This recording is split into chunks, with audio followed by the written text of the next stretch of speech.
रोजच्या धावपळीमध्ये दगदगीमध्ये काय होतं ना की शरीराला बराच थकवा येऊन जातो आणि आपल्याला थकल्यासारखं वाटतं किंवा खूप असा विकनेस येतो आणि काहीच काम करण्याची इच्छा होत नाही।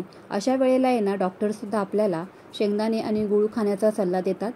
त्यामुळेच आहे ना आज आपण भरपूर प्रोटीन आणि फायबरयुक्त असे मस्त उपवासाला चालणारे आणि इतर वेळेलाही रोज जरी एक लाडू खाल्ला त्यासोबत थोडंसं कपभर दूध घेतलं तर दिवसभर हे लाडू आपल्याला शक्ती तर देणारच आहेत, सोबतच प्रोटीन आणि फायबरसुद्धा मिळणार आहे। वेळ न घालवता पटकन रेसिपीला सुरुवात करूयात। शक्तिवर्धक आणि बलवर्धक असे हे लाडू बनवण्यासाठी इथे आपल्याला 1 किलो शेंगदाणे लागणार आहे। आता या शेंगदाण्यांना गरिबांचे बदाम असेही म्हणतात, कारण प्रत्येकाच्याच खिशाला ड्रायफ्रुट्स घेणं परवडेल असं नाही।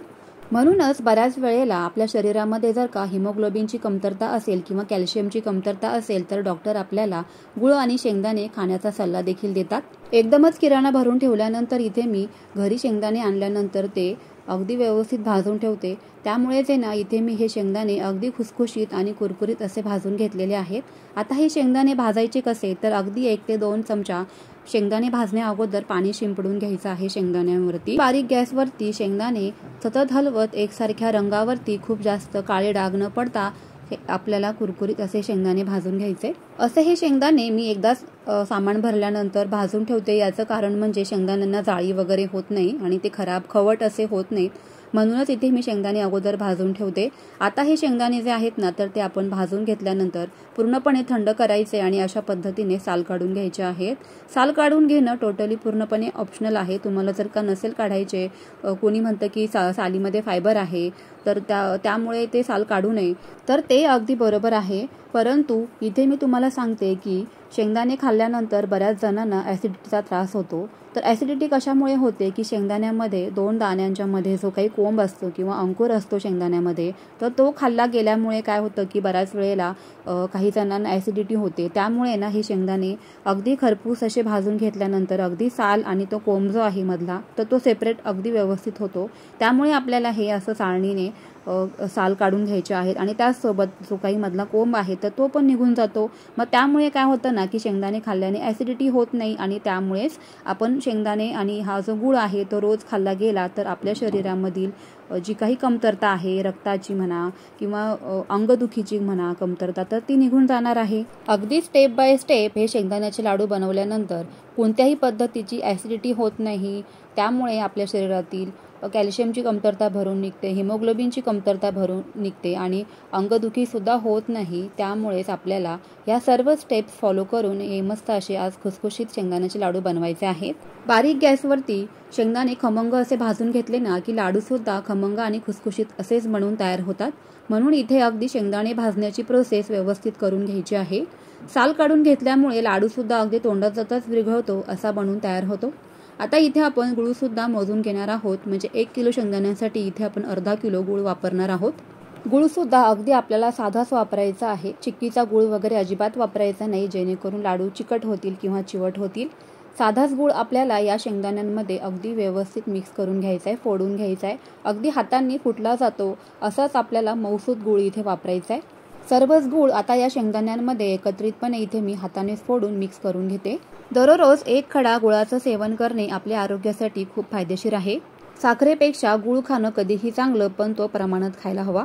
आता इथे सर्वच गूळ मिक्स करून घेतल्यानंतर थोडंसं आपल्याला छोट्या मिक्सरच्या भांड्यामध्ये हे सर्वच मिश्रण असं घालून घ्यायचं आहे आणि एकसारखं आपल्याला हे बारीक असे शेंगदाण्याची इथे पूड तयार करून घ्यायची आहे। अगदी मी दाखवते तसंच, खूप जास्त आपल्याला याची बारीक पेस्टही करायची नाही, अगदी मी दाखवते तसे थोडेसे ओबडधोबड ठेवले तरीही चालणार आहे।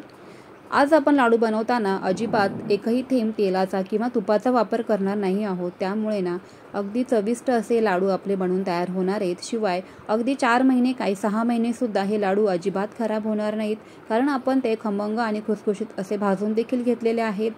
आता यामध्ये अगदी पाव चमचा किंवा चमचाभर वेलची पूड घाला, ज्यामुळे ना अगदी फ्लेवर मस्त असा आपल्या लाडूला येऊन जाईल।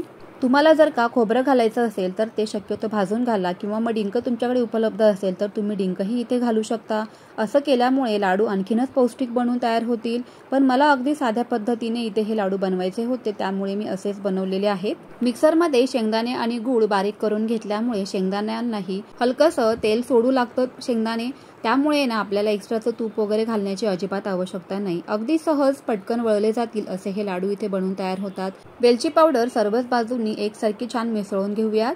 लगेचच पटापट इथे लाडू वळून घ्यायचे आहेत. खूप जास्त जोर न लावता किंवा अगदीच हातांची मूठ कडक न वळता सहज हे लाडू वळले जातात. अगदी लहान मुलं सुद्धा हे लाडू बनवू शकतील, इतके सहज वळले जातात. मऊसूद आणि तोंडात जाताच विरघळणारे असे हे शेंगदाण्याचे लाडू बनवून तयार होतात. अगदी 6 महिन्यांच्या बाळापासून ते वयोवृद्ध व्यक्ती सुद्धा हे लाडू खाऊ शकतील, इतके मऊसूद असे हे लाडू बनतात. बनवायला खूप सोपे आहे. दिसायला तर पहा, टेक्स्चर काय अप्रतिम असंच आलेलं आहे. मस्तच. सेम पद्धतीने इथे मी तुम्हाला आणखीन एक लाडू पटकन वळून दाखवते. येणाऱ्या नवरात्र उत्सवामध्ये सकाळी तुम्ही जर का एक लाडू खाल्ला आणि सोबतच 1 कपभर दूध घेतलं ना, तर दिवसभर तुम्हाला अजिबात भूक लागणार नाही, याची खात्री मी तुम्हाला नक्की देते. कारण एक लाडू जरी खाल्ला ना तरी तो शक्ती देणारा आहे. त्यामुळे आपल्याला अंगदुखीचा त्रास होणार नाही, थकवा येणार नाही. हे सगळे आजार किंवा ही सगळी जी काही कारणं आहेत तर ती दूर होणार आहेत. म्हणूनच तुम्ही सुद्धा असे हे लाडू एकदा नक्कीच बनवून ठेवा घरामध्ये. लाडूला टेक्स्चर तर पहा, रंगसुद्धा काय मस्त असाच आलेला आहे. आणि तुम्ही हे लाडू एकदा बनवल्यानंतर मुलांच्या छोट्या टिफिनसाठी सुद्धा देऊ शकता. असं केल्यामुळे काय होणार आहे ना की मुलंसुद्धा अगदी पटकन थकतात किंवा मग त्यांनाही कंटाळा येत असतो अभ्यासाचा, तर ते सुद्धा दूर होणार आहे. त्यामुळे रेसिपी कशी वाटली तुम्हाला, आवडली का? आवडली असेल तर नक्की लाईक करा, शेअर करा. पुन्हा भेटूयाच अशाच छानशा एका नवीन रेसिपीसोबत. तोपर्यंत तुम्ही जर का चॅनेलला अजूनही सबस्क्राईब केलं नाही आहे तर पटकन सबस्क्राईब करून टाका. पुन्हा भेटूयाच. तोपर्यंत बाय बाय.